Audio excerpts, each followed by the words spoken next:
Arpit Arnav Avneet. Dinosaur is a very biggest and dangerous animal. Dinosaur बहुत ही खतरनाक है और वह बहुत ही बड़े होते हैं। डायनासोर बहुत पहले ही धरती से विलुप्त हो चुके हैं।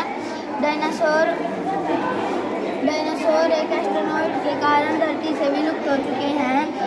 कई डायनासोर एक दूसरे को मारकर अपना पेट भरते थे और कई डायनासोर पौधे खाकर या फिर पेड़ों पे से फल खाकर अपना पेट भरते थे।